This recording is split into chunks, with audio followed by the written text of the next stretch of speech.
Kwamé, the boy genius. Well, first, I gotta say something to you, man. I was on the whole time, and you and Bobby just talking. I can't go on while y'all two are on. Y'all two running your mouth. My bad, dog.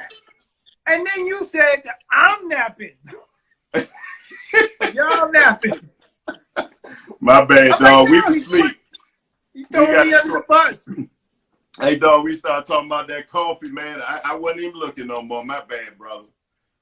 Big Country said, sorry, family. So, what's up with you, man? Now I got two bones to pick with you. Okay, so, number one. That was bone number one. So bone number two. Okay.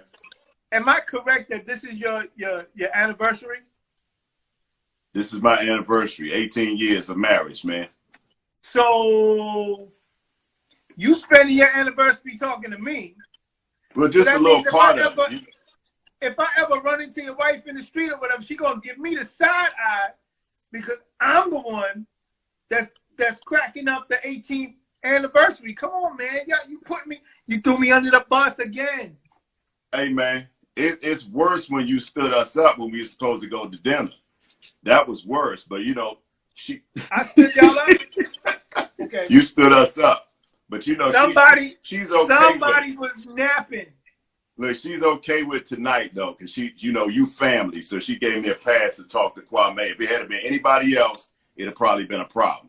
Okay, I just don't want no issues when I come to that side of the country and I see y'all and she not speaking, giving me the crinkly face. I don't want it to be my fault for nothing. Hey, bro, nobody can blame you, man. I accepted the invitation, so we all good. Don't worry about it. I deal with it. Okay. She got some things to do. See, we got the rest of the evening. We just gonna be chatting for an hour, man. And I got the rest of the evening. We actually watched Bad Boys the other night together, you know, because quarantine space is a little funny, so you got to get in the time when you can. You know what I mean? Yep. Yeah. All right. Yeah. What's up, Vivian Green? Vivian Green in the building. Oh, Vivian's there? No, nosy Vivian. Here come Vivian. Right. What you say? See them? What that mean? See them. It says see them. I don't know what that means, but I guess Vivian said that. Yeah, she said see them. See them? Oh. What that mean? I know what that is. Yep.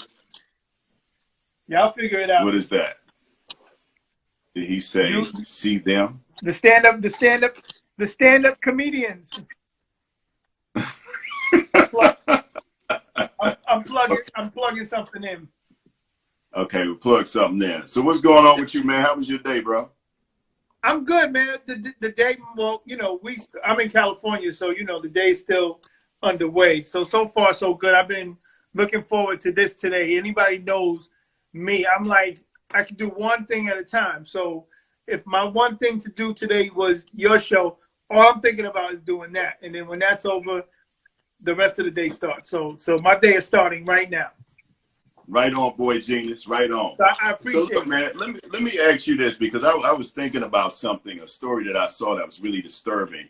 And I don't want to get heavy, but I got to, because this is kind of weighing on me a little bit. Let's go everywhere. You know, let's go everywhere. And I know you have a son, and my two sons are right here with me.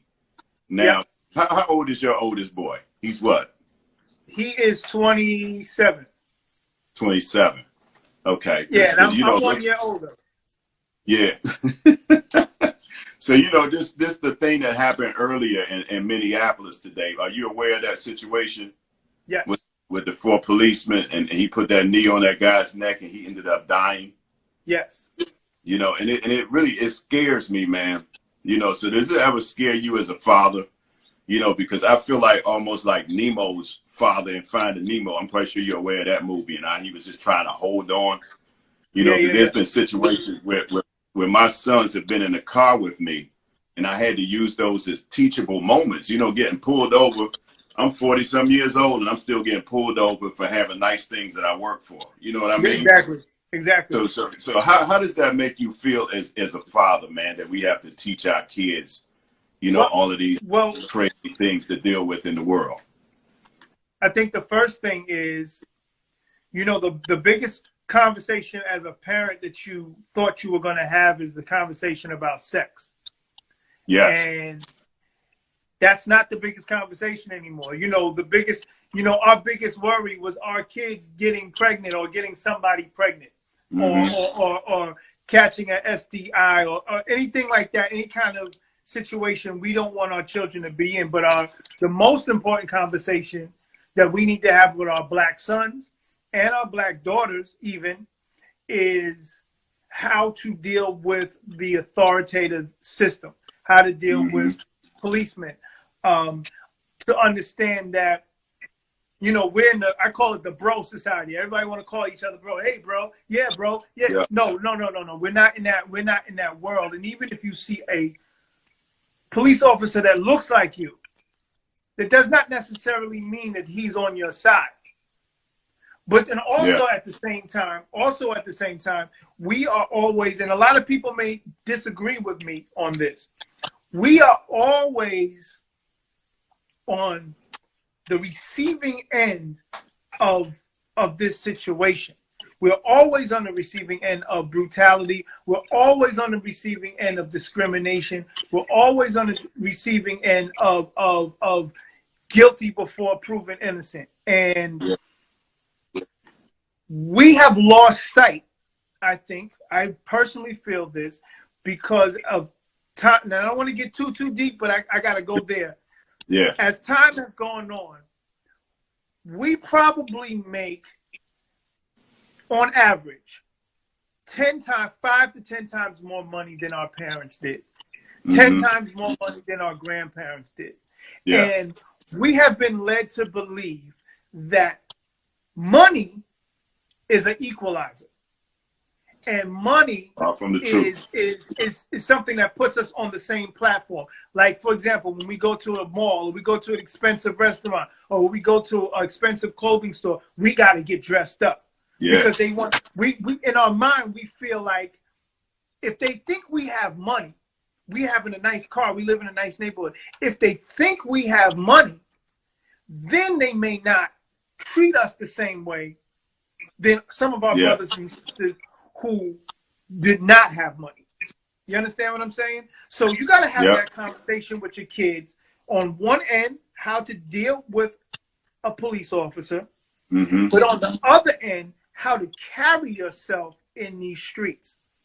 And it's unfortunate because the argument is, well, we should be able to carry ourselves the same way that they carry themselves. Until we are treated the same way, we do not carry ourselves the same way. Understand? Right. There are certain trigger mechanisms, and it's unfortunate, and it's our job to change it. But there's a certain trigger mechanism. When you go into a store, you go into a mall, don't have your damn pajamas on. You know what I'm saying? Right. That's real. You walk into a mall in your pajamas and a backpack, and you wondering why somebody's trying to look at you. You know what I'm saying? It's not fair. Now, let me get this clear. It's not equal. It is not fair. Or when you're out with your friends, I know when I was a kid, my mother used to say, you never know who's watching you. You never know who sees you. You never know who's paying attention to you. So when you're out with your friends, you carry yourself in a dignified way. Just because your parents have money, just because you have money, that doesn't mean you just go out here and act all kinds of ways. Now, I'm saying that has nothing to do with how a police officer racially profiles and systematically goes after young Black men. I'm not saying that one has to do with the other, but one could kind of deflect the other in the right situation. You understand what I'm saying? And a lot of people don't get that. They think that everything has to be on an equal level at an equal time. And we are not there yet. Yeah. We're not even there yet. You know what I'm saying? And I hate that is a fact of life. But I think we need to give our kids the same lessons our parents gave us. You know, sometimes, and we can't blame the kids. We can't blame the Michael Browns, the Ahmaud Arbery. We can't blame them for anything. But what we can do is say, like, you know what? We need to let our kids know that this is war out here. Like 100% it's important. War. This isn't, you know, we shall overcome, kumbaya. It ain't that anymore. These police officers have systematically declared war on us. And when you're in warfare, that doesn't mean that we go out and start shooting cops or anything. I'm not saying that. But what I'm saying is, when you are aware, when you're self-aware, when you're out here in these streets and you're aware that you are now prey and there are predators after you, when you're aware of that at all times, you carry yourself in a different way. You understand what I'm saying? You carry yourself in a different way. You walk in a different way. You talk in a different way, and a cop stops you. You don't have to be like, yo, man, I'm saying, why you got to be all like stopping me?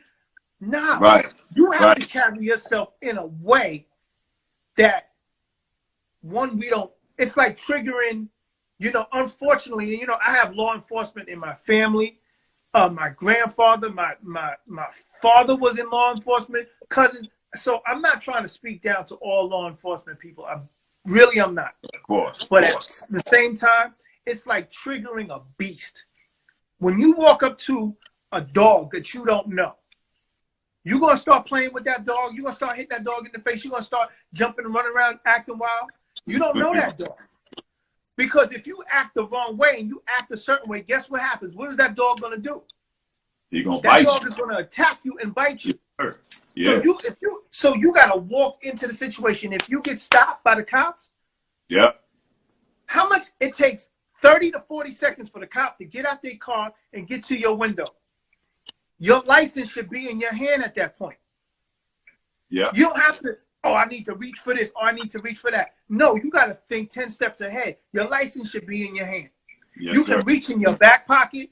You can pull out your wallet, and you have a license. But how about even further? Young black man, first of all, I know you like to smoke. Don't do it in the car. Don't do it when you can get stopped. And you don't understand why the cop stopped you when you roll down the window and a pile of smoke shoots out. Oh, he being racist. He stopped me because I was driving. No, he stopped you because he saw you smoking, dumbass. Okay, or young black man, don't. If you don't have a license, if you have a suspended license, if you have a revoked license, if you don't have ID, do not get in the car. Get your ass on the bus, go to DMV, and take care of your business. That's the problem. Young black man, take care of your business. If you don't have all your proper credentials, don't do it. Right, exactly. You know, we too busy in our get money hustle mentality where we're not thinking about the threat that we have. My stepson is 16.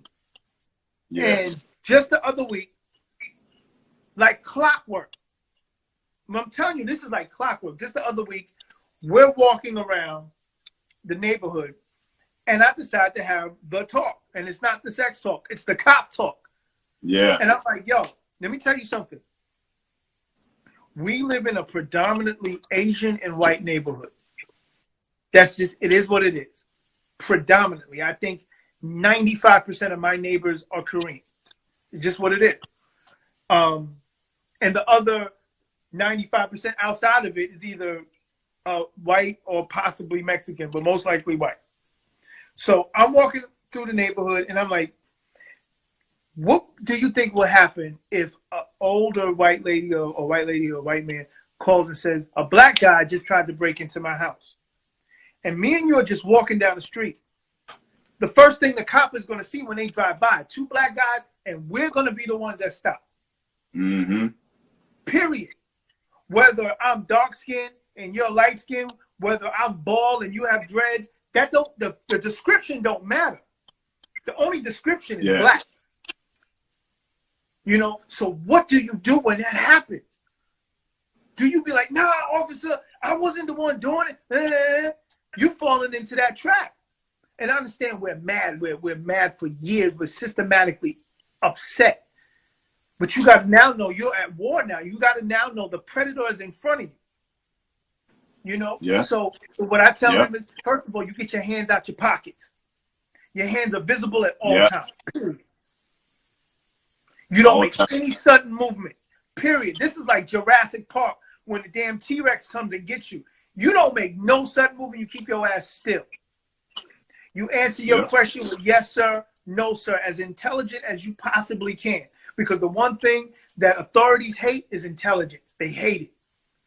Because when you show intelligence and when you show strength and you stand up straight and you talk to that officer and you look him in his eye, and you're not acting like somebody off of Love and Hip Hop or anything like that. You're looking at the officer in your eye and you're telling them exactly what's going on. They think twice.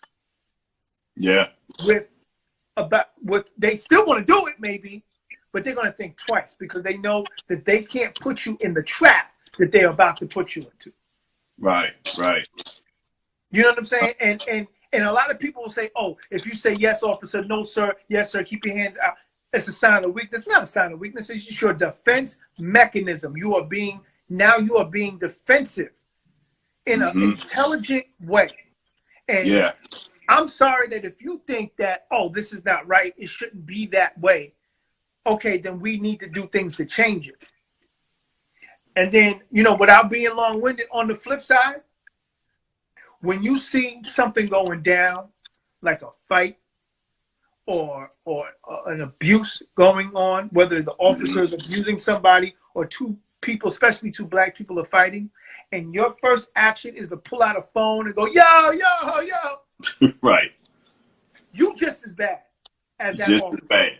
Come on, man. Because I know what I saw. I saw two officers, and don't implicate me in anything, but I saw two officers on that man, and I saw 22 people with phones. Yeah. Tell me who's outnumbered at that point. Right, exactly. Until you can step in, until you are able to step in and separate and shut things down and understand that freedom is worth more than anything, and you're willing to put yourself in that front line situation. Yeah. What you going to say and what you're going to do? What happens? Just give me the worst case scenario. Two officers abusing somebody and 25 people intervene. What happens? They're going to arrest all 25 people at the same time? Yeah. I see all these rappers. I see all these hood dudes with guns. They on their Instagram with the guns and they doing this, that, and the third. But when it really goes down, ain't nobody doing or saying or acting like anything. All y'all got is your phone, and all you want to do is post and not. The post has to have some sort of action afterwards. Right. You got to have some kind of action to the point where an officer thinks twice. Just thinks twice. I'm not saying to go out and beat up on officers. I'm not saying that. But think about everybody has that one dude in the neighborhood that we didn't mess with. And the only reason why we didn't mess with that one dude in the neighborhood, because we saw at one point in time, or we heard at one point in time, that this dude did this, that, and the third, and we know to step carefully toward this guy. Mm-hmm. Yeah, absolutely, man. If we didn't cower back sometimes, man, and we went into some real action, I don't know. I think things would be different. But you about to give me on my Huey P. Hey, man. Hey, thank you for that too, Kwamé. I appreciate the real talk, man. Because we need that conversation. Yeah, man. my whole intention was to start talking about music, but you know, that was just kind of weighing on me, man. You Yeah. know, I haven't had a chance to really have a conversation about it. So I said, man, since I'm talking to Kwamé, I'm gonna put it out there because you know I know we family. We can talk about a lot of things like that. So I appreciate that. Now let's talk about you. Let's have some fun with your music career now. Okay. Yeah. Everybody in the room waiting on some music, and we need something lighter now. So let's talk about your rap career and how that got started. Well, my career, I was always rapping, and I never understood that it could be. I never understood that it could be an actual quote unquote career per se. I think that it was one of these things where hip hop was a culture that we were all into, especially start in the very beginning. Being a little kid and hearing hip hop when everybody else heard hip hop for the first time, and growing up with it. It was a thing that we did as kids. Walking around the neighborhood looking for cardboard boxes to break dance on, and asking our parents to buy fat shoelaces and shell-toe Adidas, and they looking at us like we crazy. Right. It was a cultural thing, and so me being a rapper, I was always into my music. I was always making music. I was always writing music. I was always rhyming, but I never understood that it could possibly be a career. And this goes into something that I like to talk to people about.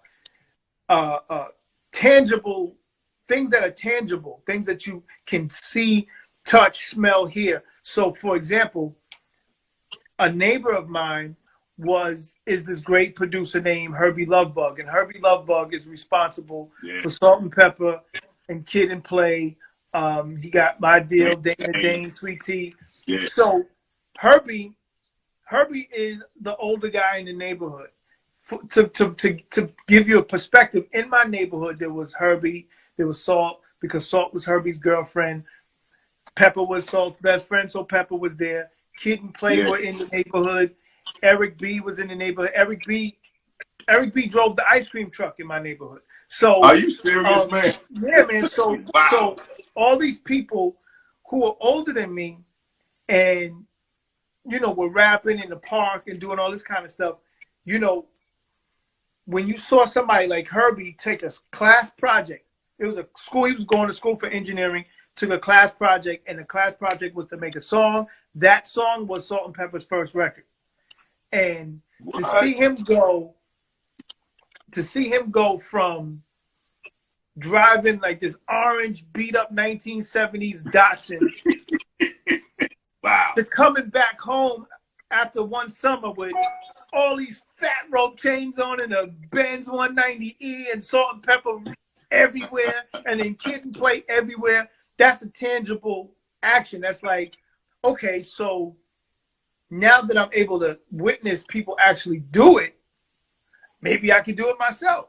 Because I was around other people. My grandfather was around, like great jazz legends like Lionel Hampton, and my aunts were around, Stevie Wonder. So I see these people. I'm able to actually witness these people firsthand. But that's not what I did. I wasn't playing the vibraphone, and I definitely wasn't Stevie Wonder. So how could I make what I do in the culture that I do, make it real? And by seeing Herbie do things firsthand, put the spark in my brain. And then, I got to give it to my parents, especially my pops. My pops would take me to any and every rap show that I would want to go to. I'm talking about shows in the street with shootouts and the whole nine. And my pops never beefed about it. I remember him taking me to see Dougie Fresh and Slick Rick for the first time. And it was a full-on shootout. It was me, my little brother, my cousin. People are running and screaming. My pops just gripped us up and took us home. And that was the end of it. He was like, okay, well, let me know the next show. Oh, my gosh. So me being allowed, and like, for example, and this is also important for as parents, because he saw that I was extremely interested in this culture. So he knew that I was interested in DJing. So he knew somebody who's my godfather's younger brother was a DJ.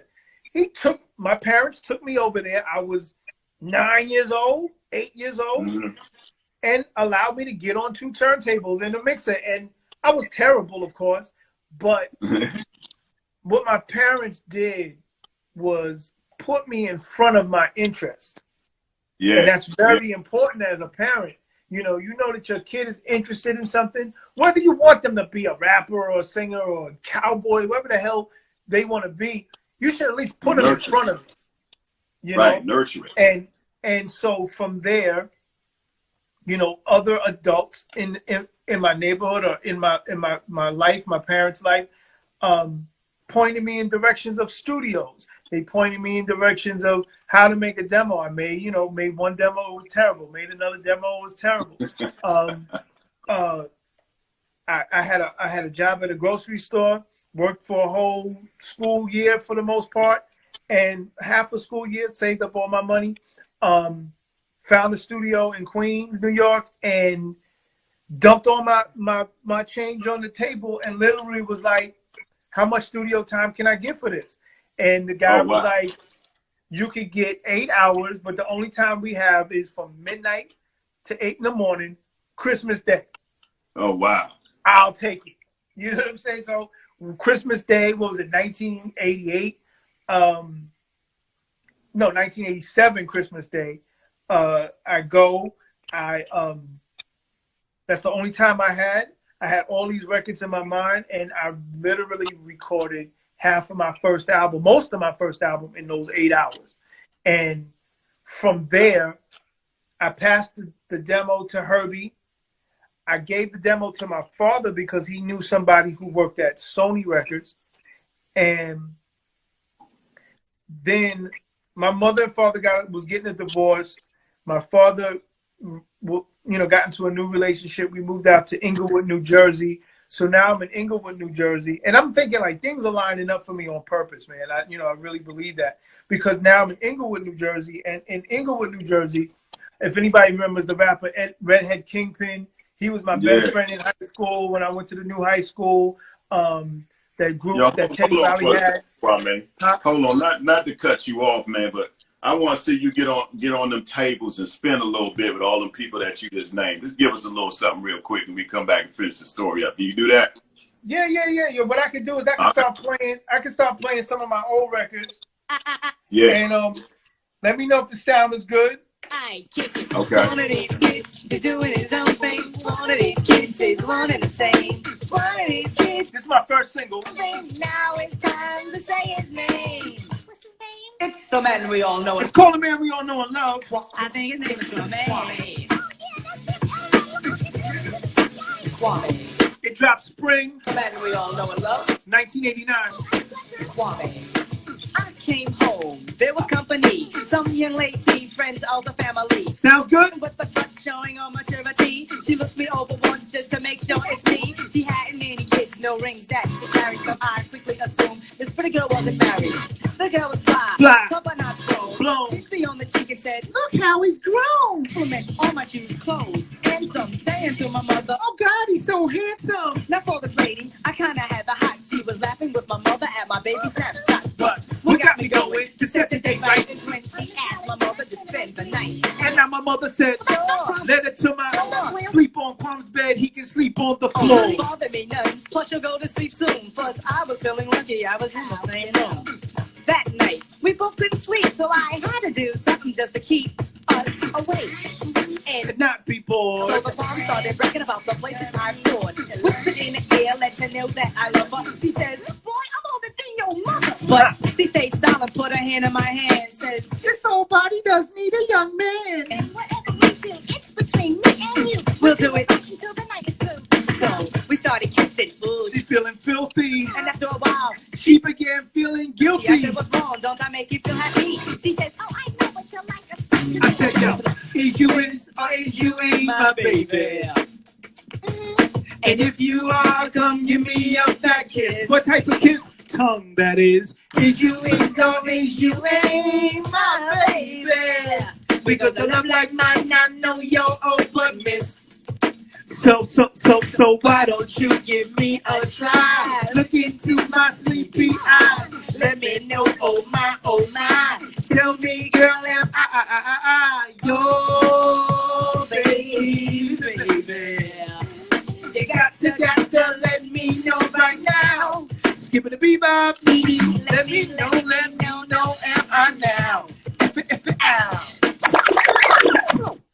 That was the first Yeah. single.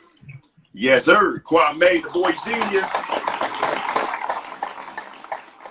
So, not to cut your story off, boy, but you That's were way fine. before That's fine. your time, I'm man. long-winded. Don't worry about me. Yeah, you was way ahead of your time. So where did the idea come from to use a backing band? Wasn't nobody doing that. Where did that idea come from? Well, two things. When I was recording records in the studio, a lot of the times I wanted to sample certain songs. Certain things didn't fit, so I got live instrumentation to play it over. And I'm used to the way I was making beats when I was younger. I used to just play the drums and then have a track of the drums, then play the keyboard and have a track of the keyboard, and then have other people come in. So I was used to using live instrumentation. But what really made me want to have a band was hanging out in DC and seeing Junkyard and seeing Rare Essence. That's 100% the truth. When I would see how Essence and Junkyard would rock, or I would be on tour with EU and see how they would rock, or Tony Tone, or Guy. When I would see those setups, I'm like, why can't rappers have that? Why can't rappers have that? And why can't rappers play their records and make it sound just like the way they made it? Right. Like Flat Top was just saying, like Stetson Sonic, they had that as well. Like Stetson Sonic was the first rap band that I got to witness. But before I saw Stetson Sonic live, I saw Rare Essence live. I saw Junkyard live. I would sneak up down the turnpike and creep in the towers at Howard University, messing around, doing what I wasn't supposed to do, and then at night sneak into the black hole and watch. Not the black hole. Yeah, man, the wildest times of my life, and watch these things go down. So, me being a New York boy, it was like mind blowing. So the way I used to do it was when we would be on tour, and there would be times where EU's guys or Essence would be on tour with us. I'd be like, yo, can y'all rock? Can you play? Especially when I was in the DC area, all my records were done with a band. Like it just wouldn't even happen. I would, it would be my DJ and a band. So that was just like the thing that I used to do. Wow, Big Country said he stayed in the black hole, Georgia Avenue. Yeah, man. Yeah, man.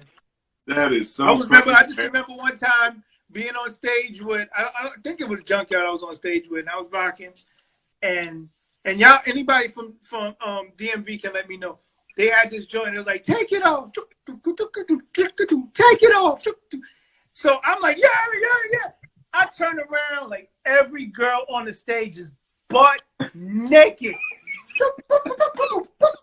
I'm like, yo!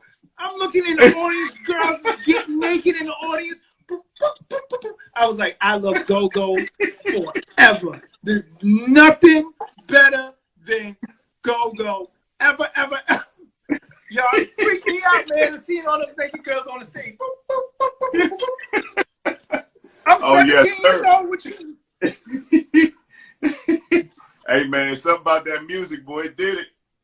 I don't know what it is, but it did it. That's that tribal, man. That's that African tribal instinction in us. Yes. When you hear them drums, take it off. Man. Man. Hey, let's talk about some of your style. I saw somebody say Kwamé is a hip-hop style icon.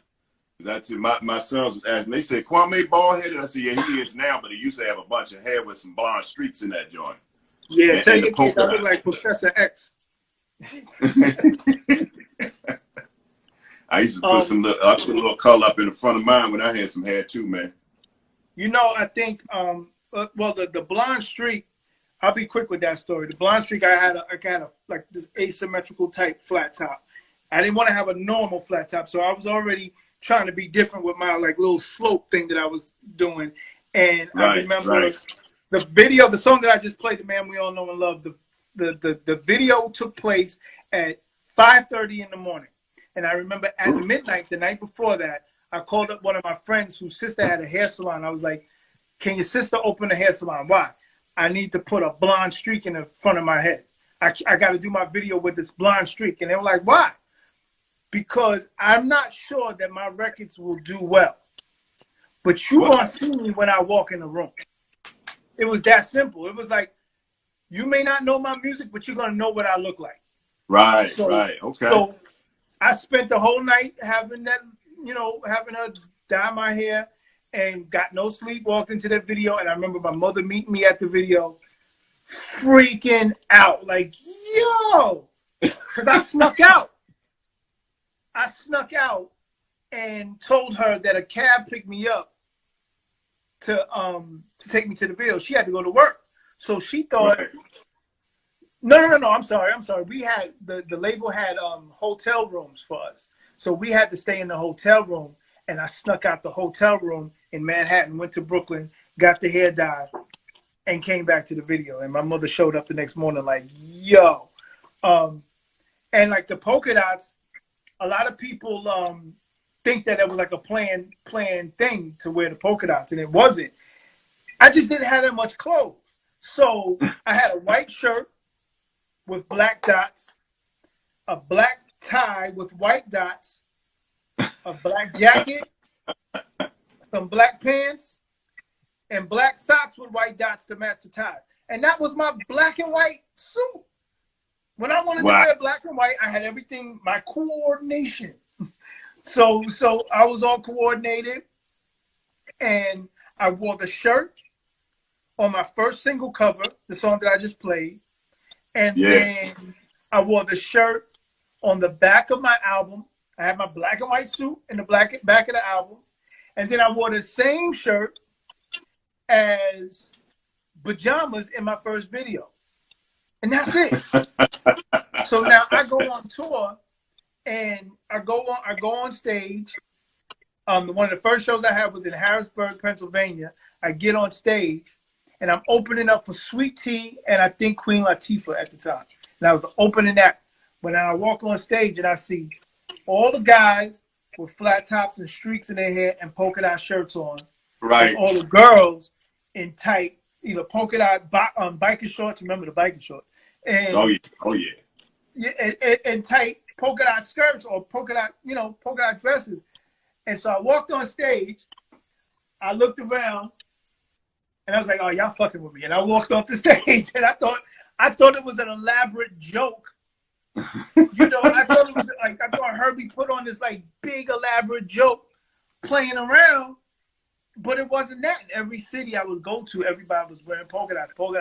Yeah. And then it became like an expected thing. So I was like, y'all wearing it? Hell, I'm wearing it too. And so, and that's how it happened. One diva said he had everybody wearing PJs outside. Yeah, you did start. Ain't nobody wearing no PJs. I wasn't wearing no PJs. Y'all chose to wear the PJs. You wore your shirt as some PJs. I was wearing suits and ties. Y'all put them PJs on.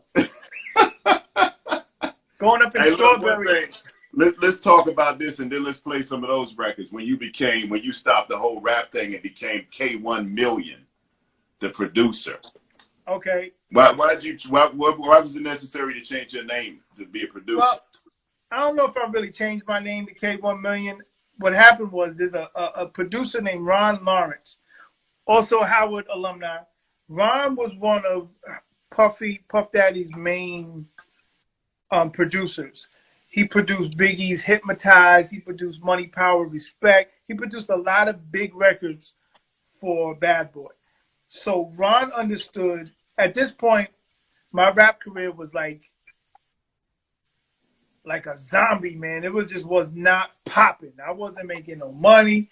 It just nothing was popping at this point. And which is fine. I don't regret that time. I think that time shaped me. But it wasn't popping. And Ron, I was trying to get put back on, and I was playing demos for Ron, and Ron was listening to the beats and was like, yo, man, I don't know if people are ready to hear you again. Rap has changed so much. It's like gangster and this, that, and the third. it might not work for you as a rapper, but these beats are incredible. Can we figure that out? So I was like, well, if you can sell these beats, let's go. So Ron was like, well, the name Kwamé might not be a viable name at this point in time. So I was like, well, I got 1 million of these beats. I was just joking around. I'm like a robot with these beats. You can just call me K1 Million, the beat Terminator, K1. He said, okay, let's run with K1 Mil, K1 Mil. I'm like, yeah. And in my mind, I'm like, I didn't have the confidence. I didn't understand that people would actually start buying these records. So Ron calls me up and it's like, yo, we just sold 2 records. And I'm like, what do you mean? No, we just sold the record to Mary J. Blige. Oh, wow. I said, for real? He said, yeah, she picked one of your beats, man. She wants to record it. How much do you charge? And I'm sitting there like, I don't know. Like, what? So then she picks that beat. And that was a crazy thing that the day I recorded that record with Mary J. Blige, it was weird. I had a show as Kwamé, the rapper, maybe 5 blocks away. So it was so weird that I'm performing these old school records and I'm like, yo, I got to get out of here because I'm about to produce Mary J. Blige. You know what I'm saying? It was like a weird experience. But I think I flipped it around. My bad. The first record I landed was LL Cool J. Oh, okay. And LL did 3 records. I did 3 records on LL the first time out the gate. He had 2 records on his album called 10 at the time, and then we did a kid song called The Winner Is.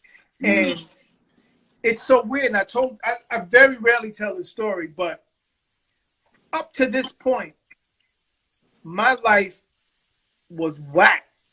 When I say whack, meaning my career was dead. I was not really making any money.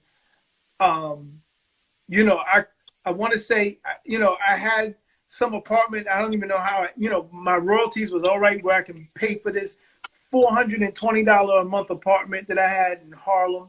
And I was sitting there and I remember getting the call. You sold the record to LL and now you have to come to the studio and produce it and record it and everything.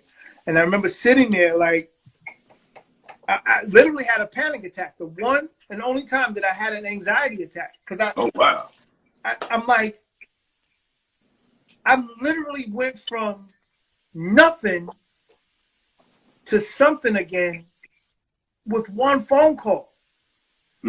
Like, it's like saying like you in a dark tunnel and you don't know the end of it and you don't know where the end is, but you still keep walking. You're literally walking by faith. You can't see anything in front of you. Yeah. And you're walking and you're walking and you're walking and people are helping you out, but you still can't see it for yourself. Yeah. And then all of a sudden, somebody opens a door and all this light hits you. You get overwhelmed. And I was like, yo, to the point where I almost called Ron and was like, I don't feel good. I don't know if I can make it to the studio. Like, I picked up the phone and everything. Wow. And I was like, nah, kid, this is your thing. This is your thing. Got on the train. I had my drum machine.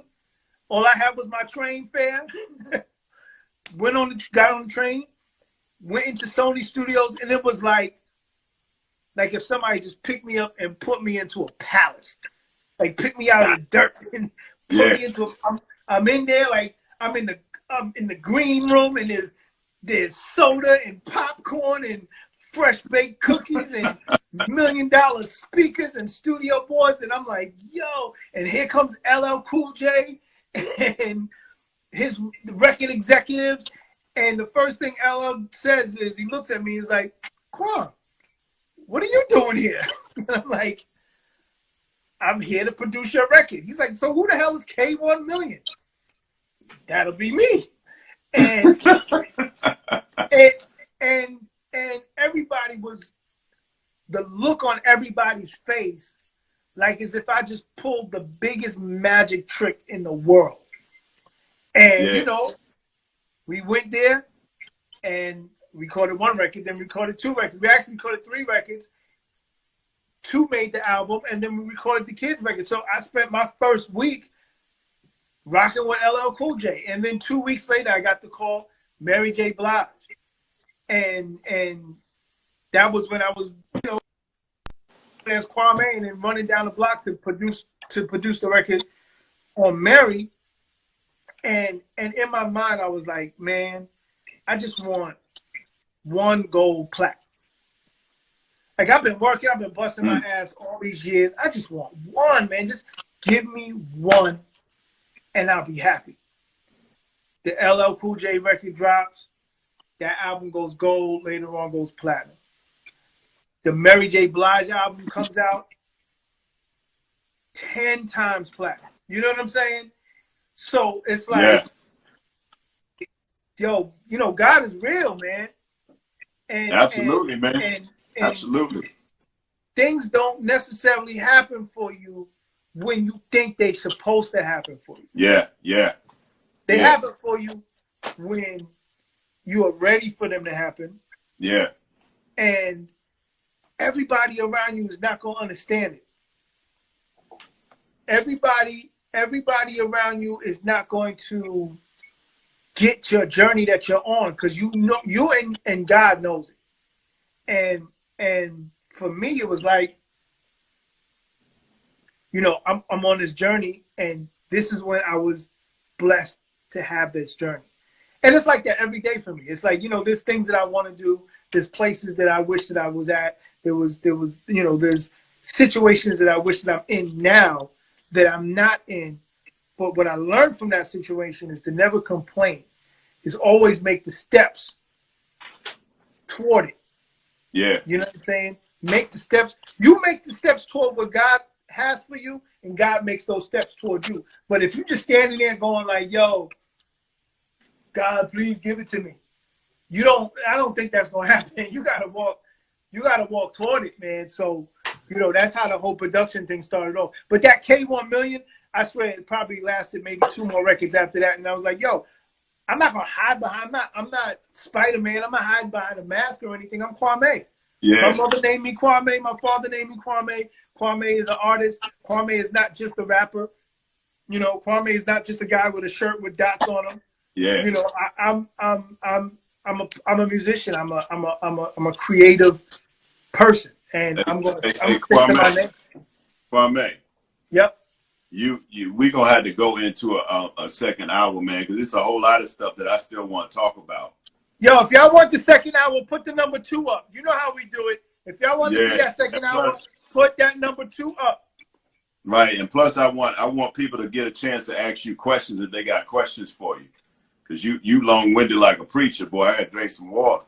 I got but that. Like everything that you said is fact, man. 100, man. You kept it real, and it's the same thing, because we family and we've had these discussions, and you like in Big Country, Bobby, the things that we were trying to do as a team, trying to get this TV show popped off, and you, Vivian and Mike Phillips and Layla Hathaway all participated in making that, something that came to fruition for us. Some of our goals. And like you said, things don't always happen when you want them to. But, we see the movement and the things that it has taken over the years to grow and become, because we can never, I was telling Kenny this the other day, that with our gifts, when we use them, we can never determine what our reward is going to be. You know what I mean? I mean, we have these gifts, but we don't know how they're going to turn out and what's going to happen for them and what the goal. We know what the goal is going to be, but the outcome, we can't determine that.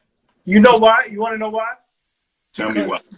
Everybody has a gift. Everybody's gift. Whatever your gift is not supposed to be self-serving. Yes. Your gift is supposed to be that exactly what it is. If you have a gift, you do not give yourself the gift. You give the gift. Yes. And once you give a gift, we don't determine what's done with that gift once you're giving it. Our job is to, if God gives you a gift, I don't care what the gift is. It could be learning how to whistle better than everybody. Whatever that gift is, you give the gift, and you hope that people receive it, and God continues to replenish that gift. Yeah. So you continue to give the gift. Yeah. If you sit around and wait for the rewards of your gift, you're being self-serving. Self-serving. And your humility needs to be checked, because you don't do that. And sometimes we think we look at what others have, and we look at what others do, and we think that we deserve what they got. Yeah. You know, and it has nothing to do with that. You know, everybody, there's 10 billion people on this planet, and all are different. Yeah, nobody, very, very different. Uniqueness. Yeah, nobody does the same thing or has the same thing, or we can buy some of the same things. But if I bought the same car you bought, you're going to drive it different than I do. If I wear the same shirt you wore, you're going to wear it differently than I do. So when we realize that's what our gifts are, our job is to be able to use and give out and not exploit, but give our gifts in the best way we possibly can, whether it's through your voice with radio or your interviews or with my music or anything like that. Yeah. That's the point. And yeah, that's it. That's the point. Hey, play a few more records. Let me say this again, because I want to get to some stuff that Kwamé did, especially there's a great story about BBD that you haven't heard, just in case you don't know the story about, the things that Kwamé has done. So we're going to go into a second hour. So as soon as it cuts off, everybody just log back on and put your questions in the question box. So how much time we got? How much time we got right now? We got probably 3 minutes showing on the clock. Okay. So I'm going to just play another one of my old records. A lot of people like this record. It's called The Rhythm. All right, we got 2 minutes. We got 2 minutes. All right. This is still off the Boy Genius album. That club is proud to present. So this is one of the songs that I recorded on that Christmas day. A warm welcome for The Rhythm. Well, I came here for something funky to happen. Is this Christmas? Because everybody's rapping. Prepare to get sparked by the song that I sing. Know my name is Martin Luther, but I'm considered a king. Still. My beats are pumped by the mic I clamp. I don't need an amplifier. The brain is the amp. I got the beats to make you tingle, make your body mingle. Like you got the fever for the flavor of a Pringle. Weak, I say not so. I'm just like Picasso, a pioneer. I am here. Ask me how I got so fly.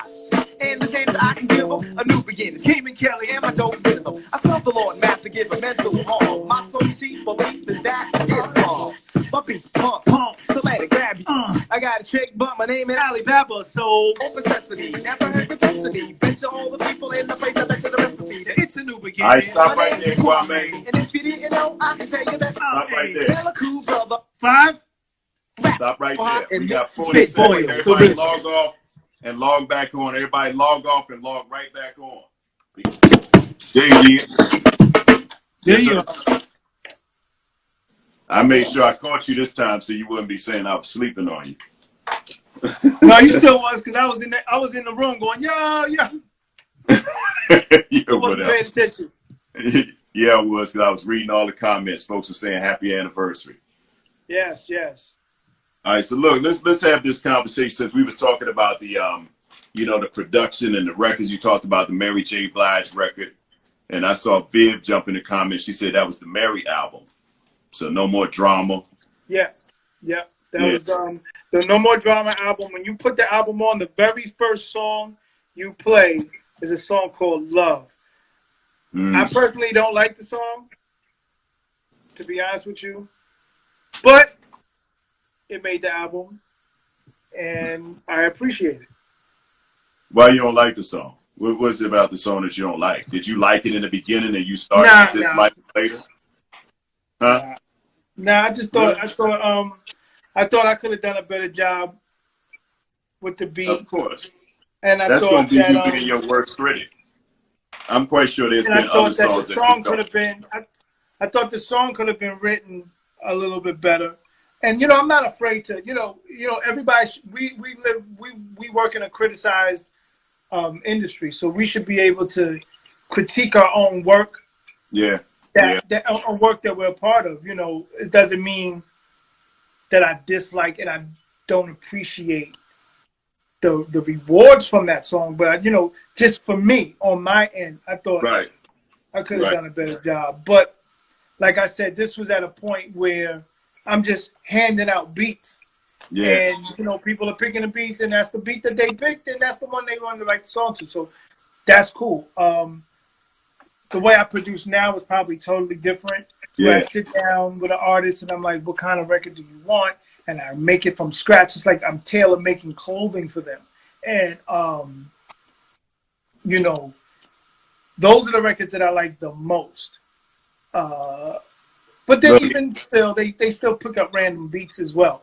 But, you know, when I tailor make, when I make the songs with them in mind and out of conversations that we have and out of where we are in our lives at the time, those to me tend to be the better records. Okay. Here's a good question right here from DJ Blackberry. She said, what's your favorite song you produced for an artist? I don't necessarily have a favorite song. There are songs that I say, all right, I put my foot into this record. And then there are other songs that I say, people like that. You know, so it's never a favorite song. You know, because they're like your kids. You never go, you may like one kid more than the other kid, but you're never going to admit it. You're just going to just be like, I like all my kids just the same. But I think with songs, it's the experiences that come with those songs.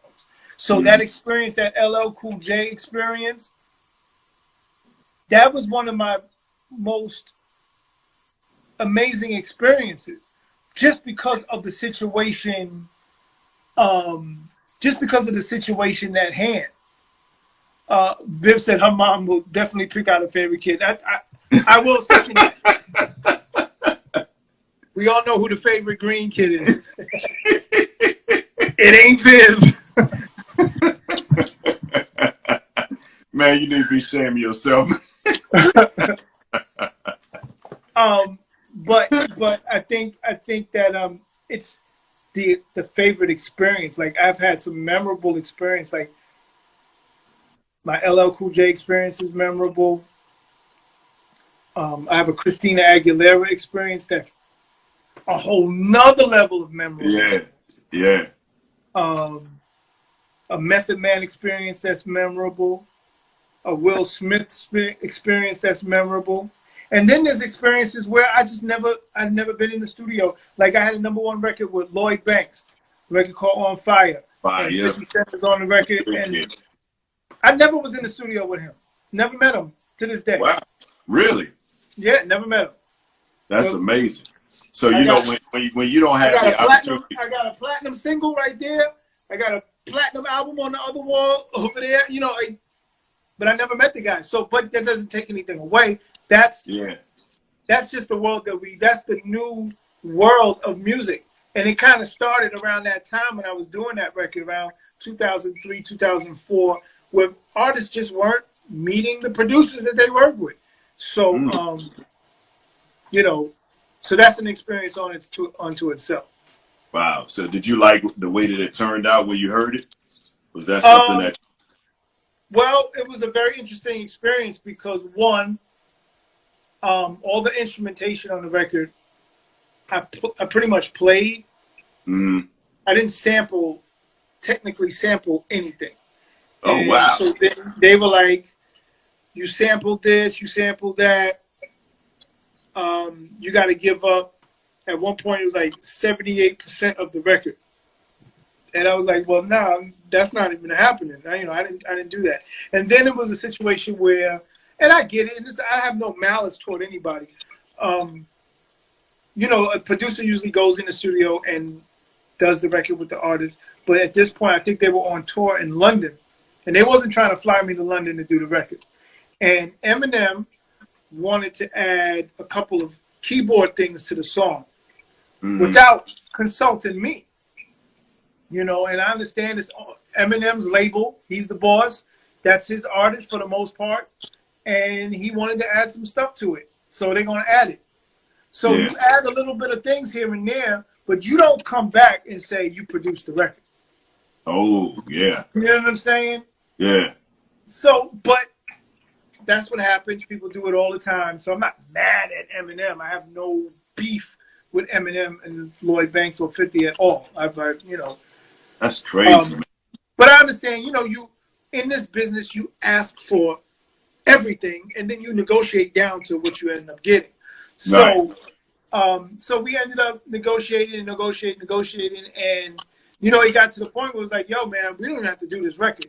But what you're not going to do is not have my name on the record. You're just going to pay me a couple of dollars and run away with a #1 song. So, the first pressings of the record say produced by Eminem. And I didn't even get paid yet. So I'm flipping out.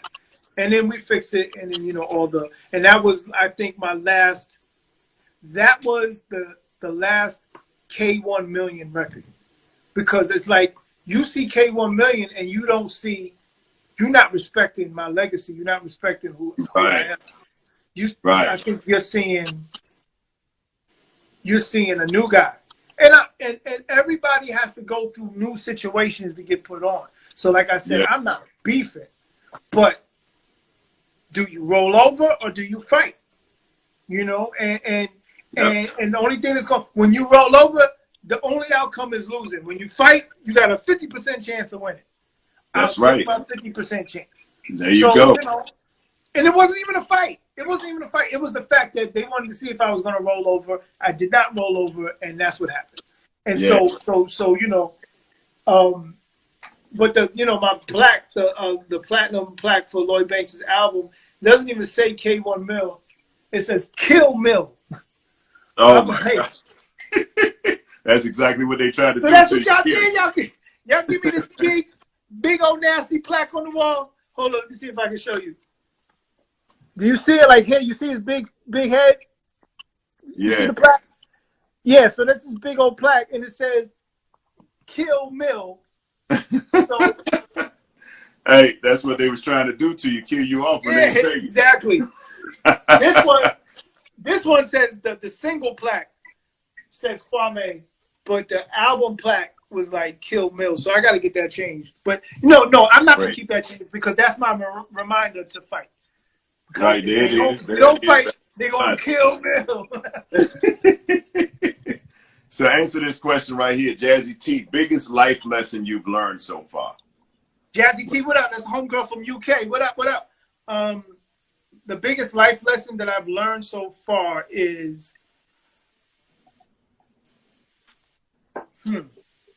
what I said, that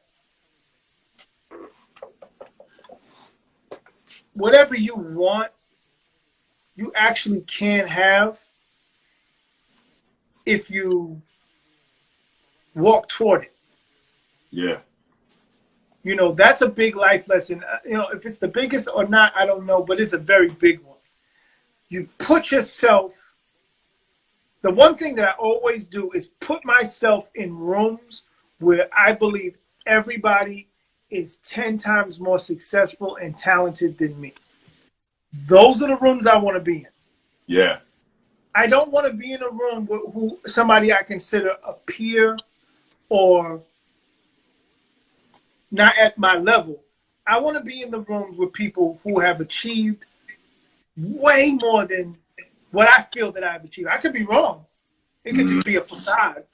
But when you put yourself in the rooms or you put yourself in a neighborhood, when you put yourself in a restaurant, it doesn't matter where you are. You should never be afraid to walk into these situations like you don't belong there. You walk in the place like you own it. You walk in the place like you're supposed to be there. Like one thing that, even in the neighborhood that I live in, I try to make sure that I live in an area that's next to the area I want to live in. Right. Okay. Okay. Directly. I got that. When I say next to, I'm talking about directly. I can walk there.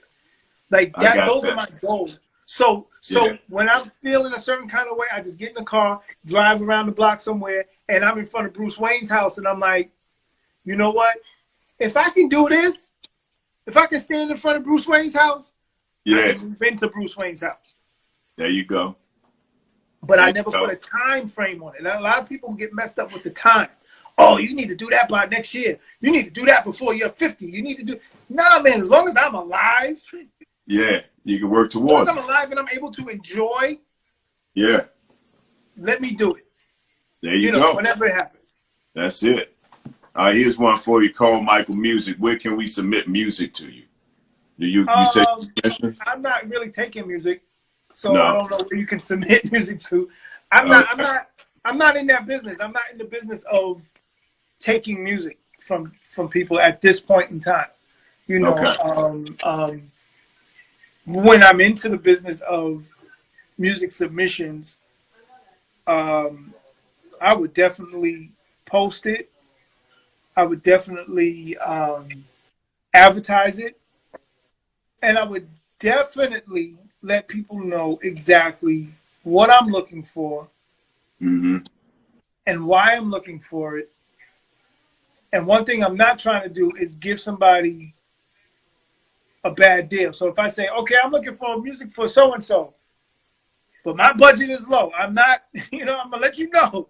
If my budget is low, my budget is low. If my budget is right, my budget is right. And that's the thing, luckily I've been in the place, just in my career where I'm pretty much in-house and I pretty much am able to create and make the things that I need. So I've never really had to go outside of that as of now. Here's a question outside the box from Renee. Where do you see yourself in 5 years? Goal. I see myself 5 years younger than what I am now. No. See, that's the thing. You're putting that time on it. Right. I don't think in measurements of time. I don't. Because 5 years ago or 10 years ago, there are people in my family that are no longer with me now. But 5 years ago, I didn't think that was going to happen. Yes. There are things that happened in my life, good, bad, and in between, that I didn't think was going to happen within 5 years or 10 years. So what I do is I'm always thinking of the next thing to do. And I'm trying to make steps toward that. So say, for example, if I'm on Instagram DJing, right? My goal isn't to be an Instagram DJ. I'm on Instagram DJing because what I'm doing is I'm teaching myself how to be a better DJ so I can get into a crowd or get in front of a crowd of 10,000 people and rock. Yeah. You know what I'm saying? So I'm never thinking in the moment. I'm always thinking what I'm preparing myself for. Does that make any kind of sense? I hope that makes some kind of sense. So when I think of 5 years, whatever I'm doing now, in 5 years, I hope, whatever I'm planning now, I hope in 5 years that it's paying for the next thing that I'm planning. Yeah. That's how I see it. So here's a question. How long have you been spinning records? That ties right into what you were just talking about. Well, let me be clear. I am not a DJ. I do not consider myself a DJ out of respect to people that I know who have been busting their ass for 10, 20, 30, 40 years, carrying vinyl, going in and out of parties, doing crappy weddings and bar mitzvahs and all this other things. So I don't think out of respect I should call myself a DJ. I like to play songs. I like to play songs the way I like to play songs. I like to play songs from a certain era that I like. Have I done parties before? Yeah, when I was like in the 6th grade, in 7th grade, in the 8th grade. Yes, I was a DJ then. Do I get on stage and play records? Yes, I do that for Vivian Green all the time. Or if anybody, I've DJed for other hip-hop artists when they haven't had a DJ. Yeah. So I could say I'm a button pusher, I'm a music selector, and I am a DJ in training. And during DJing is my COVID, I call it my COVID career. So every Saturday on Instagram, Saturday mornings, and sometimes during the afternoons, I will spin hip hop that I love, classic hip hop that I love. I will not play a record that I don't like. So, you know, DJs play anything. So I can't call myself a DJ. I'm not going to play anything. You tell me to throw on a trap record, I'm going to walk out the room. It's not, it just ain't going to happen. So, you know, it fuels my creativity. I love playing the songs that I play. I think I perform more than I DJ. I'm up here jumping up and down, yelling and screaming more than I'm cutting and scratching and blending. I'm just trying to pick the right music at the right time. So how long have I been DJing? March 28th, 2020. But you was DJing when you told me about my favorite story. Wasn't you DJing the night when they walked in and asked you to put some verses on BBD's song? Were you DJing no, or not? no. Were you at the... So the BBD story, no, I wasn't DJing at all. I was in LA thinking at 17 years old that I can live out on my own in Los Angeles by myself and record an album. But all I was doing was running around after girls. And one of the girls I was running around with had a younger brother who, for some weird reason, knew all of New Edition. So I spend the night at her house. She has to go to work or summer school or something. And I wake up and the brother wakes me up. Hey, man, what's up? You want to meet New Edition?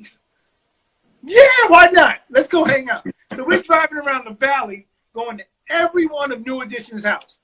Like, I'm like, what the hell? So we go to Ralph's house, and me and Ralph hang out for a minute, and me and Ralph get real cool. And then Ricky, Ronnie, and Mike, I don't know if they live together. I think Ricky and Ronnie lived together. But Ricky, Ronnie, and Mike were in the same house together, and they were all playing Sega Genesis. That shows you how old this is. Sega Genesis. So we're all in there playing Mortal Kombat, Sega Genesis, all day. Like, honestly, like teenage boys would do. Yeah. If I'm 17, they can't be more than 21. You know what I'm saying? So we in there playing Mortal Kombat and Shinobi and all these video games. And so Mike is like, yo, what you doing tonight? And I'm like, I don't know. Let's go to this club. Cool. So Mike picks me up. It's me, Dana Dane, and another kid out here that we know named Dougie Doug. And so me, Dana Dane, Dougie Doug, we all in the car. And Mike puts in a cassette. And he's like, yo, me, Ronnie, and Rick are starting a group called BBD, Belle Biv DeVoe. My dumb ass is in the back going, it'll never work. He's getting mad. I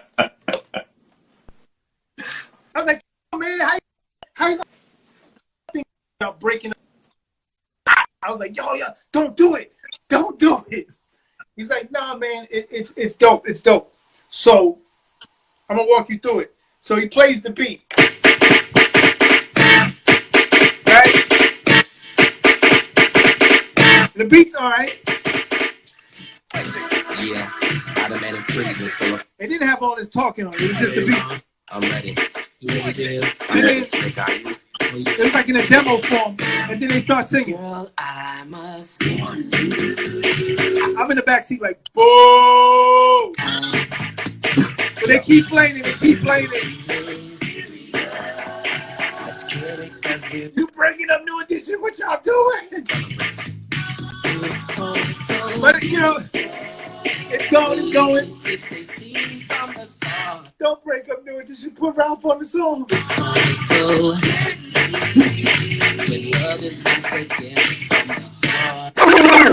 So they're like, you know, that's the record. And I'm like, all right. It's cool. He said, but we need some rhymes to it. And in my mind, I'm like, this record is never coming out. It's never going to come out. So as we're going to the club, I asked if he had a napkin and a pen. And by the time we got to the club, I gave him this. Looking for so mellow, feeling like a go-get paid late. So better lay low, scheming on house money and the whole shit. The local hoe should be cut like an afro. So what you saying, huh? She's winning you, but I know she's a loser. How did you know? Me and the crew used to do her. And that's how it happened.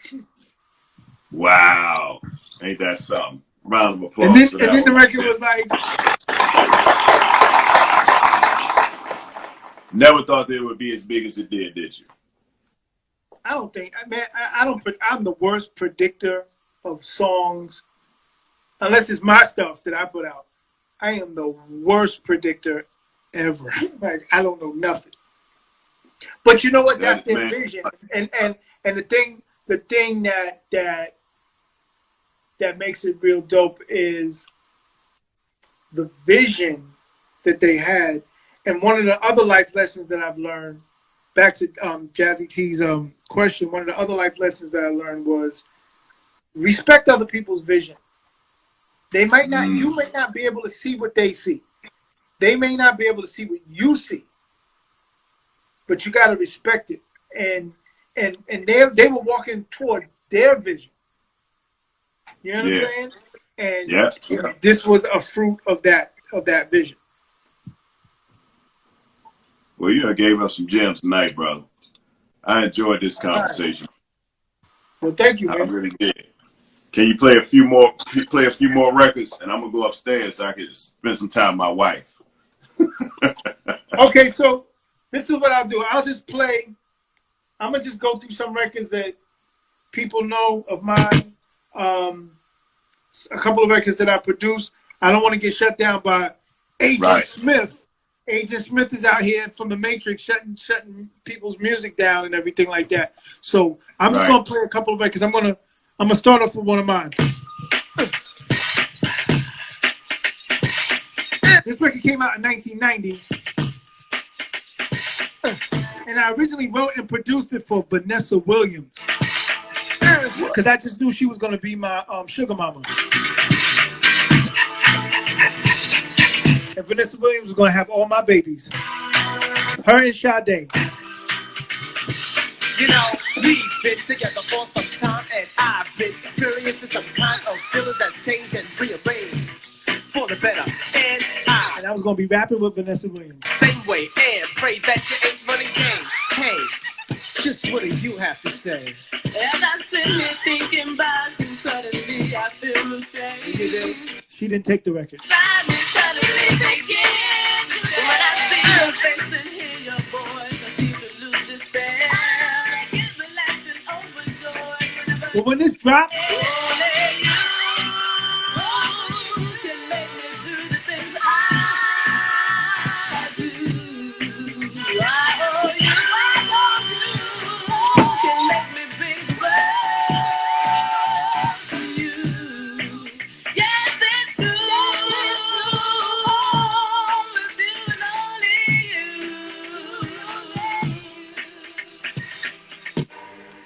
So now, we go some years later.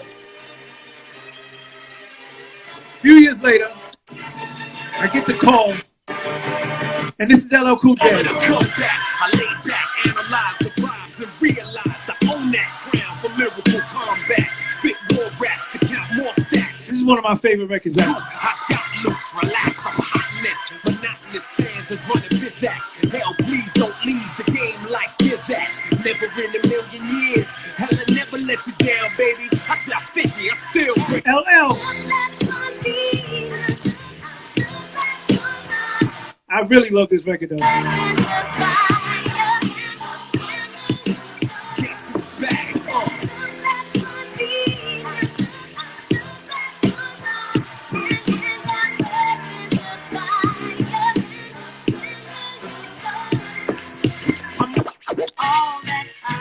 Now this is the one I did. So good to me. You stupid for this. If this were mine. With Missy and Tweet. Kwamé, we gonna take them back like polka dots.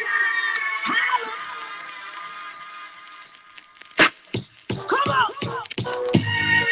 This is when I decided to say, this is my name. My name is Kwamé. I like this. Not K1 Mill. Yeah.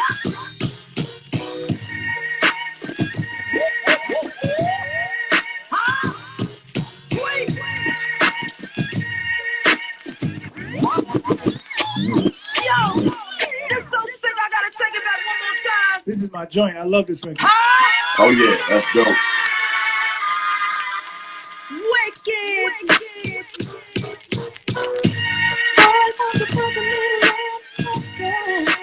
Turn the lights off. Turn the lights off. Turn the lights off. I keep chopping it up so Agent Smith don't get me. In a room so dark. Because you know this whole thing is the Matrix. I saw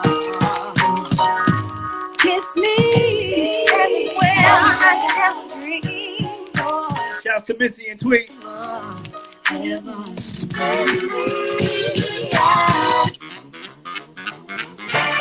It's the Lloyd Banks joint. Produced by Kill Mill.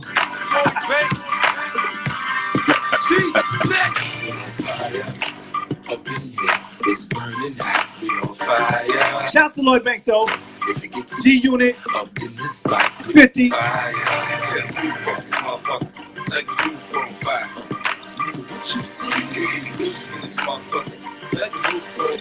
Now my thing is, I like to do well-rounded records, not just one style, you know. Gonna last for the whole summer. Running your bitch faster than the road. Rocks on my wrist, rose gold under. Rocks on my hip, those through better. I'm on diamonds by the pit, but when you stop, the only thing still spinning is your head. Yeah. I'm riding with that all black snub greatest. This record rock, man. Went #1 in a lot of different countries. All smack thugs, these record sales equal more back clubs. Not to mention the ball pack clubs. His impacts about as raw as cracking woods. All these new artists getting wrong deals. I'm only 21 sitting on the hills. Fire up in here. That's Lloyd Banks. Fire. If you get too high. Oh yeah, like Vivian said, it was in the Fantastic Four movie too. Like you on fire. What you say? But this one right here. Now this is a record I did. Yo, mic check. For Will Smith. Oh, nah, he over here. Yeah, I heard he got that hot new thing. It's called. Now check this out. Get it going. I was told not to make this record. I was told it would kill my career.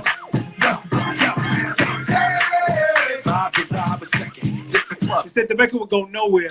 Get us out, let her glide the record. But don't download, go out and buy the record. This record was #1 in like 16 countries. I mean, real clean, ain't gotta touch it, nothing. It ain't like I like it, chick on chick or something. I'm talking about people wanting to take their deals back because they thought I would fail with this record. Stop that. Dance, a hop in a clap, flip it around. Now bring it on back, break it down. Switch. Turn around now. Now this might attract Agent Smith, so let me chill with this record. Turn around now. Turn it over Now, check this out. So many other records around that. There was a lot of records, a lot of soundtracks.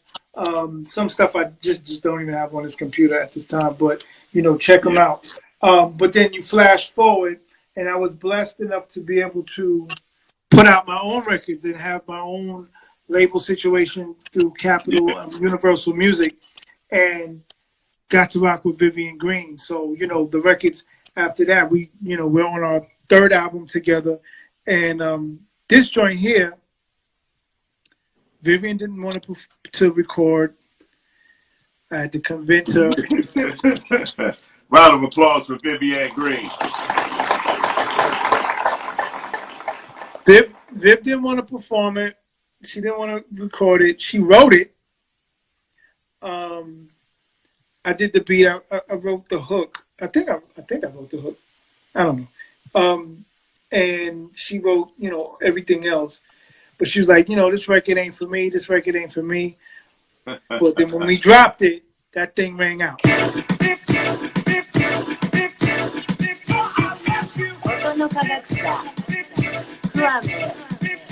Kwamé.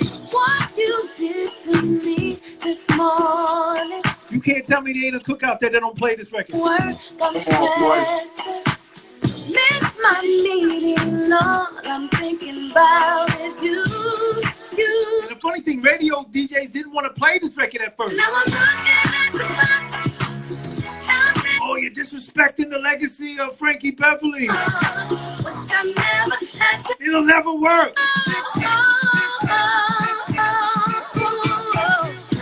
Frankie Beverly got on the radio and was talking about how dope the record was.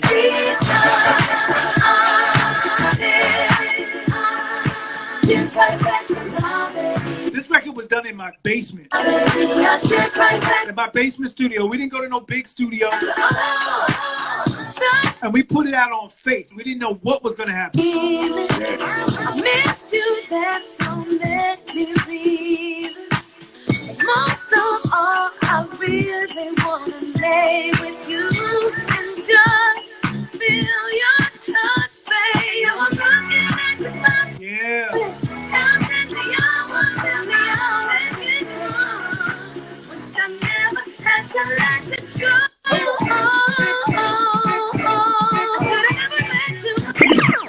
So that's the fast forward, and we had so many different joints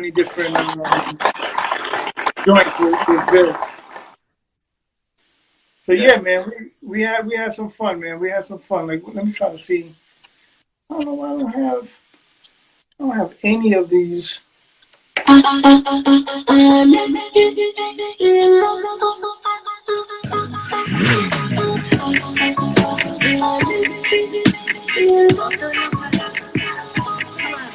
Kwamé. This is a record called I Don't Know that we did that was dope. And just we have I Don't Know, Vibes, Work, Get Right Back, of course. We've been putting out some cool records, man. And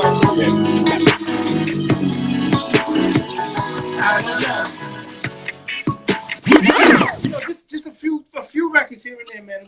We've been working, man. We've been working real hard, and then we finally have a new single out right now called "Light Up." So the new single just came out. It's just like a little buzz record to warm people up. If you haven't heard it, you got to check it out. But here goes an example of that. I still like when Summertime vibe.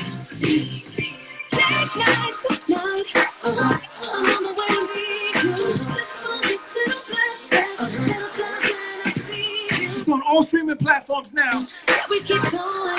Yeah, we got love and it keeps growing. But we have a moment. We let us go. Vivian Green, Light Up. Light 'em up.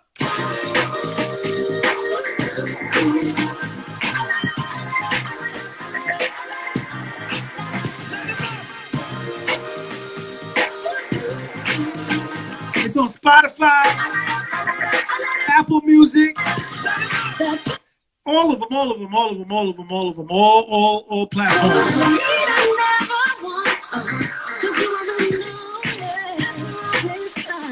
What Vivian's writing some paragraph. What is she writing?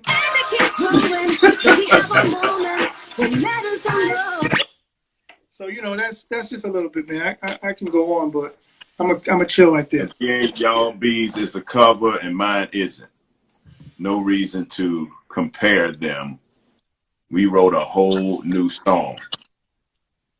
What? It's not the same thing at all. I don't know. Oh yeah. Y'all can't compare that. One is a remake, and one we used elements of a record. You can't compare both of them. They both thump. People both love them. You could play one record with the next, but it's not the same thing. Don't try to. You're comparing apples and oranges. It's like you can't do it. That thing's fire, brother. It's fire. Yeah, man.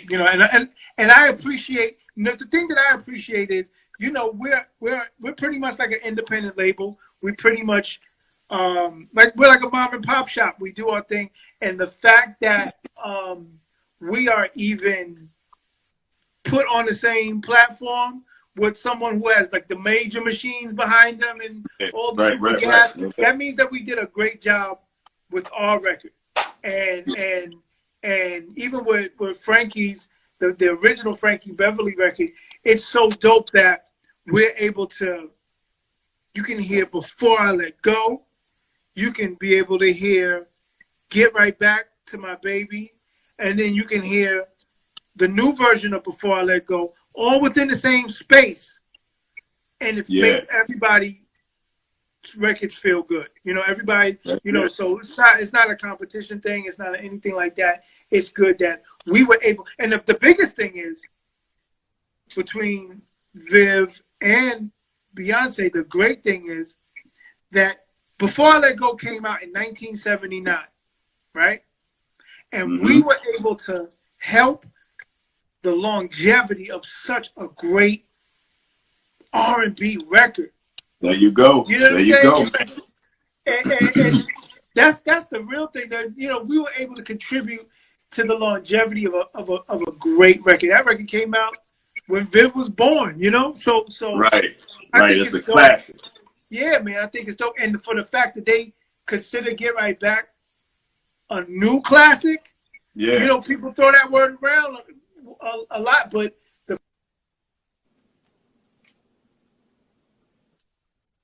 a new classic, that's dope to us, man. I think and I really appreciate that.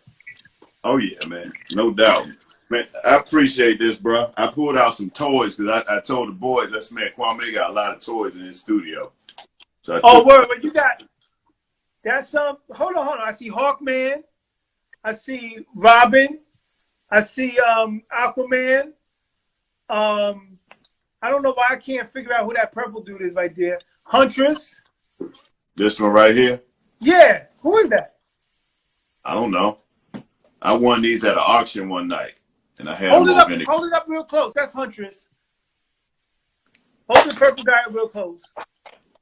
You see him? That is. I know who it is. He's from Aquaman. I forgot his name. Big Perk. It's called Big Perk. That's Batman right there. Yeah. Why you got him out the box though? Huh? Why you have? I know. You know, I won these at an auction one night. They was all wrapped up, and I had them sitting in the kids' playroom. Okay. Who's that? Who's that right there? Dark Side. See, you got some you got DC popping over there. There you go. Yeah, this DC. Yeah, Chase got a bunch of Green Lantern. His name is Kyle Rayner. That's Kyle Rayner, Green Lantern. Got all the Marvel ones in the room. See, you got those are some of those figures are from the 90s or the early 2000s. That's Green Arrow. Well, he know these things, boy. Who's that? Green Lantern, Parallax. Dang, he know all these joints. I know who this is. That's Shazam Flash, right there. Oh, that's Flash. Wally West Flash. Yeah, you got these are some 19s. Black Lightning. Black Lightning. That's all that's on the floor. What's them over there? Grab them right there. Oh, that's Batman. Yeah. I don't know. Who is that right there? You must have won. When did you win those? Because I know exactly what year those came out. It was a few years. It was like a few years Plastic back, Man. at least 4 or 5 years ago. Yeah, Plastic Man. Who is this? Yo, you came off. That's Captain Cold. Captain Cold. And another Batman. Hand me the other thing over there. That's from a series called Mission Force Batman. What this stand for right here? Justice League of America. Justice League of America. There it is. I got all these too, Kwamé. They came in the box, all these cards. Yeah, they come with the cards, yep. Oh man. All right, King. So I got them here, huh? I had to hold on to them. Yeah, you going in. Yeah. Because those toys themselves are those toys are 20 years old. Oh wow. Like that Superman, pull up the Superman again. Where's the Superman at? This one right here? You see how Superman got long hair? Yeah. That's how Superman used to look in the 90s. So that figure came out in at least 98, 99. Oh, wow. 97, 98, that figure came out. But you lost his cape, so I don't think you got any, that ain't worth nothing. I got his cape. It's right here. Okay, there you go. I ain't playing, man. I'm about to put these up again. Can't nobody play with these. Don't nobody touch these. Yeah, those came out. Those came out in late 90s. Wow, that's what's up, man. Somebody asking you ever gonna do some new music as an artist? It's funny that you said that. My studio is the next room over, and I'm mixing my new single right now. I've been doing it all day. Oh, for real? Yep. Oh man, that's what's up. You singing on it? Singing? I'm rapping. You ain't gonna never hear me singing nothing. I heard that Stevie Wonder reference early on. You said I ain't no Stevie Wonder. Yeah. You might as well go ahead and no. that joint start singing. Everybody else singing. Yeah, you're right. No, but it's called QS Flow and Quiet Storm Flow. It's short for, and it's just a little something, just to have some fun. So I'm mixing it now. Once I finish mixing it, which will be tonight, it gets mastered probably tomorrow, and then I gotta figure out a record cover. So that's probably going to take some time. I got to figure that part out. I didn't realize that I have to figure out a cover for the record. But I asked for a snippet. Yeah, and so I'm not playing no snippet. It's not ready to play. It's literally in the studio deconstructed. There's no snippets to play.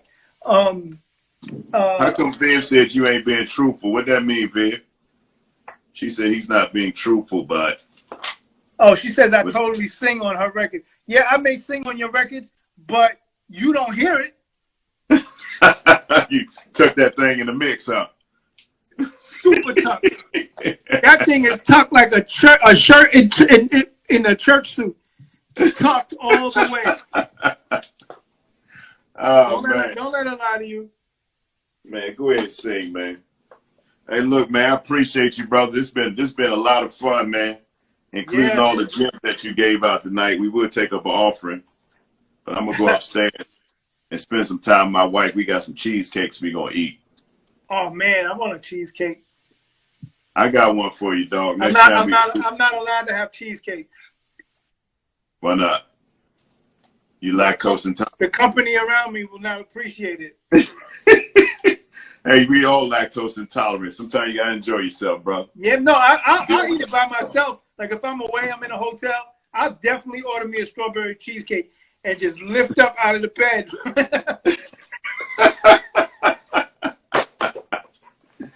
Oh, man. All right, bro. Well, have a good night, man. Thanks for being here for me, man. I appreciate you. Always. Yeah, and make sure tell your people, make sure y'all check out, my mix on every Saturday morning, 11 a.m. Eastern Standard. We do this thing called Saturday Morning Tunes, and I play classic hip hop from late 70s to late 90s, and I mix it in with my favorite cartoon theme songs. And now it's called Saturday Morning Tunes Dodging Agent Smith, because I be playing them records trying to get all the records in before Agent Smith come knocking at my door. So right. Hey, that's what we do. Before I let you go, what's your favorite Saturday morning cartoon that you used to watch growing up? Favorite is Battle of the Planets. Some people know it as G-Force. Some people know it as Gotcha Man. But Battle of the Planets is probably my number one.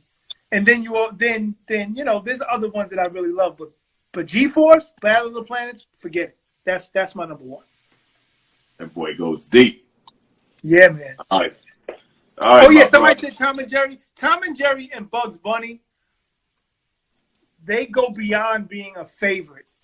Like classic Tom and Jerry. I'm talking about classic, even borderline racist Tom and Jerry and Bugs Bunny. We know what it was. We knew that it was what it was. But them things are so magical, man. The animation, the music, it's funny to this day. And those Tom and Jerry's and Bugs Bunnies, that's beyond having a favorite. That's just like, DNA. That's like, you know, I watched that DNA. Right. And then Yeah. also, what came out in the 90s, Batman the Animated Series. Hands down, outside of Battle of the Planets, Batman the Animated Series is probably the best produced cartoon ever. Ever. Oh, wow. That's big words right there, boy. Yeah, and because it's not for kids. It's not a kid show. It's literally, if you're an adult that really doesn't even like Batman or doesn't like cartoons, you can sit and watch Batman the Animated Series and think that you're watching your favorite crime drama. It's that dope. Yeah. Jason pulled out all the Batmans right there. Oh, there you go. There you go. He got all the props working, boy. Pull out all the Batmans. Yes. I'm a Smurf type of man myself, man. I like Smurfs. Oh yeah. I used to collect Smurfs. I still got my Smurf collection going. And the Smurf Berry Crunch is fun to eat. Yeah, that's my point right there, boy. There you go, man. All right, bro. I'm going upstairs because you ain't getting me in trouble. All right, man. I'm blaming It's on already, you. yeah, it's already 8:47, man. Come on, man. Don't let me ruin your anniversary. Yeah, I'm going upstairs. I appreciate you, though, brother. Thank you for always being there for me when I call on you. Yeah, man. Thank you.